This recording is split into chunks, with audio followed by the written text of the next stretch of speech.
Hello my dear friend, आज की इस वीडियो में पढ़ेंगे कि कंडक्टर के जो रेसिस्टेंस होते हैं वह कौन कौन से फैक्टर पर निर्भर करते हैं। चला तो पहला क्या है। चला जैसे जैसे लेंथ बढ़ेगा वायर का वैसे वैसे रेसिस्टेंस बढ़ेगा, और जैसे जैसे रेसिस्टेंस घटेगा वैसे वैसे लेंथ भी क्या होगा, चला घटेगा।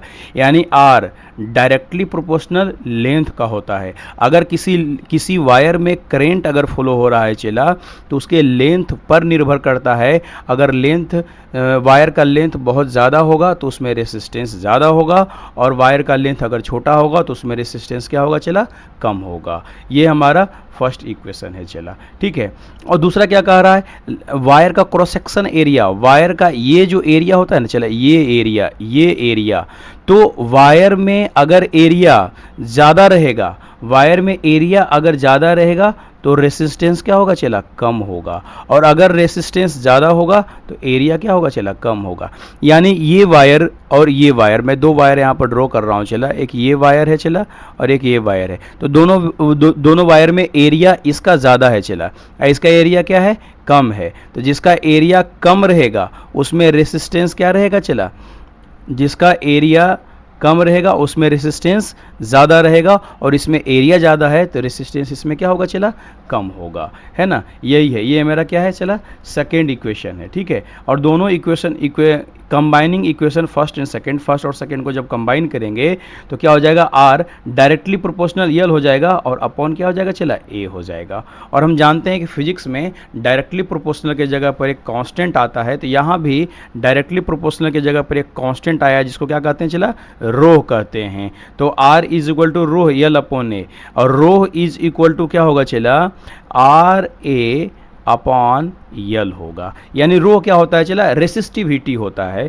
रेसिस्टिविटी मतलब ये होता है, चला जैसे मान लेते हैं हमारे पास अलग अलग वायर होता है, अलग अलग कंडक्टर होता है, जैसे एल्युमिनियम हो गया, कॉपर हो गया, गोल्ड हो गया, सिल्वर हो गया। तो सबका रेसिस्टिविटी अलग अलग है, सब में रेसिस्टेंस किसी में ज़्यादा होता है किसी में कम होता है। यानी कि कंडक्टर के ये जो नेचुरल गुण होता है, नेचुरल प्रॉपर्टी होता है रेसिस्टिविटी, है ना, सबका अलग अलग होता है, सबका रेसिस्टिविटी फिक्स होता है। इसको नेक्स्ट स्लाइड में हम बताते हैं। चला देखो, जैसे कंडक्टर आ गया, एलॉय आ गया, इंसुलेटर आ गया। कंडक्टर में सिल्वर का रेसिस्टिविटी ये फिक्स होता है। चला सिल्वर का रेसिस्टिविटी इतना ही होता है, ये फिक्स होता है, इसमें बदलाव नहीं होता। कॉपर का रेसिस्टिविटी इतना ही होता है, ये फिक्स होता है। चला एल्युमिनियम का इतना ही होता है, ये फिक्स होता है।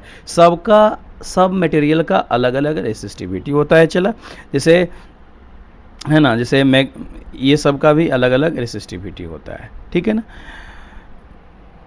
उम्मीद करते हैं आपको यहाँ तक समझ में आ गया होगा। चला अगर समझ में आया होगा तो वीडियो को लाइक करें, शेयर करें और सब्सक्राइब करें। और इससे संबंधित कुछ मोस्ट इंपॉर्टेंट न्यूमेरिकल्स भी है जिसको हम देखेंगे। चला पहला न्यूमेरिकल्स क्या है, calculate the resistivity of wire if the resistance of wire of length 80 centimetre and area of cross section 0.025 centimetre square is 1.50 ओम। यानी हमको गिवन डाटा क्या क्या डाटा दिया हुआ है। चला गिवन में क्या क्या दिया हुआ है, तो गिवन में हमको दिया हुआ है, चला वायर का लेंथ दिया हुआ है 80 सेंटीमीटर, और दिया हुआ है, चला एरिया दिया हुआ है 0.025 सेंटीमीटर स्क्वायर दिया हुआ है। ठीक है ना। और इसका रेसिस्टेंस दिया हुआ है 1.50 ओम दिया हुआ है। ठीक है। तो हमको क्या निकालना है, रो निकालना है। चला तो अभी हम देखें कि रो बराबर क्या होगा, चला are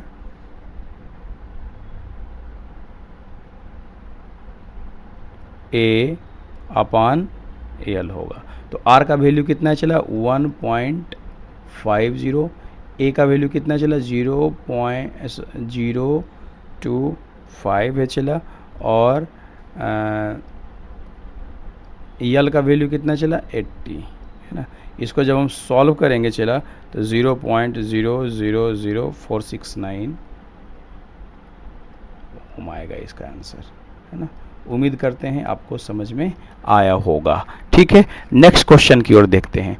calculate the resistance of metal wire of length 2 metre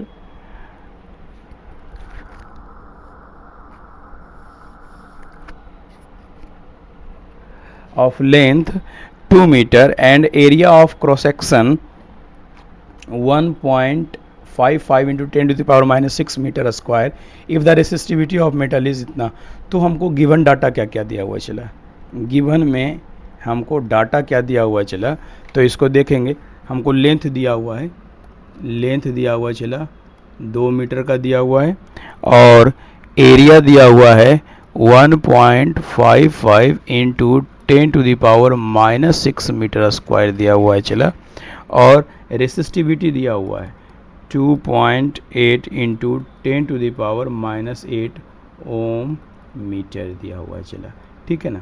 अब हमको निकालना क्या है चला, तो रेसिस्टेंस निकालना है। तो रेसिस्टेंस बराबर क्या हो जाएगा, फार्मूला रो एल अपॉन ए हो जाएगा। सबका वैल्यू रखेंगे, रो का वैल्यू हो जाएगा चला 2.8 into 10 to the power minus 8 into L का वैल्यू हो जाएगा 2 मीटर अपॉन एरिया का value 1.55 into 10 to the power minus 6 होगा।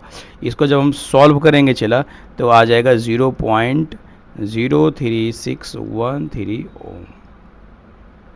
उम्मीद करते हैं समझ में आ गया होगा। अगर समझ में आया होगा तो वीडियो को लाइक करें, शेयर करें और सब्सक्राइब करें। तब तक के लिए थैंक यू। और भी मोस्ट इम्पोर्टेंट क्वेश्चन करवाएंगे, टेंशन ना।